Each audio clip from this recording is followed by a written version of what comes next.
Salut Internet! Toi aussi tu aimes le blues, les vampires et l'ambiance moite du bayou? Alors Sinners est fait pour toi.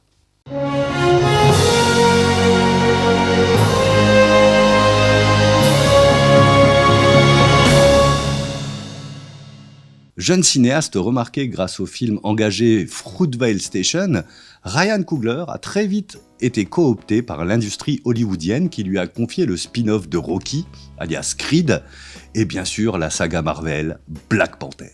Fort du succès de ces trois films, qui ont eu un impact culturel indéniable aux États-Unis, il revient à un projet plus modeste. Enfin, plus modeste en principe, parce que Sinners aurait coûté la modique somme de 90 millions de dollars et doit encore donner des surfroides à la Warner au moment où je vous parle. Une sacrée somme pour un film de vampires dont une bonne partie se déroule en huis clos, avec un Michael B. Jordan en grande forme dans un double rôle fascinant. La presse américaine a réservé un accueil très chaleureux à Sinners, et ce n'est pas surprenant. Non seulement elle a toujours soutenu le réalisateur, au point de faire passer l'horrible nanar Black Panther pour un chef-d'œuvre politique et populaire, et ça, je m'en remets toujours pas, mais ce nouveau film correspond à l'idée du réalisateur de ce qu'est un blockbuster fantastique idéal. À savoir un film qui prend son temps pour mieux nous frapper fort, tourné en 70 mm et dont l'argument surnaturel est avant tout une métaphore sociale. Et dans le genre, Sinners est effectivement de haute volée.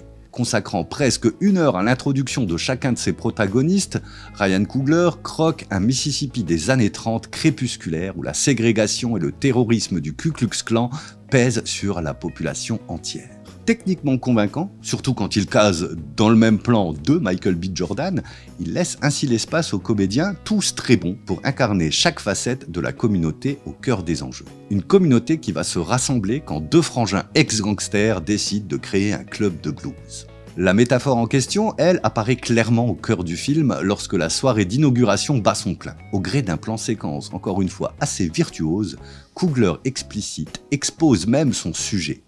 La culture noire, passée, présente et future, s'épanouissant justement dans la ferveur d'un club de blues paumé au beau milieu d'une région d'un pays absolument raciste. La musique, qui attise le diable, c'est bien cette culture atypique que la société blanche dominante aimerait bien s'approprier. Et évidemment, quand les monstres débarquent, c'est littéralement pour vampiriser la musique noire, ceux qui en jouissent et ceux qui en jouent. Alors certes, Sinners n'est pas exempt de défauts, notamment à la fin, et tombe parfois dans la facilité, notamment avec ses vampires à la symbolique pas très fine, mais il a quelque chose de plus beau et de plus fort. Des pures vibrations de cinéma avec au centre de l'équation une scène de transe absolument renversante et qui justifie tout le reste. Bref, Sinners, c'est du très chouette divertissement qui a la délicatesse de ne pas être totalement idiot comme la majorité des blockbusters franchisés dont on nous rabat les yeux et les oreilles à longueur d'année. Et ben rien que pour ça, ça vaut vraiment la peine de venir l'emprunter à la médiathèque. Allez, bisous Internet! Et un de ces quatre!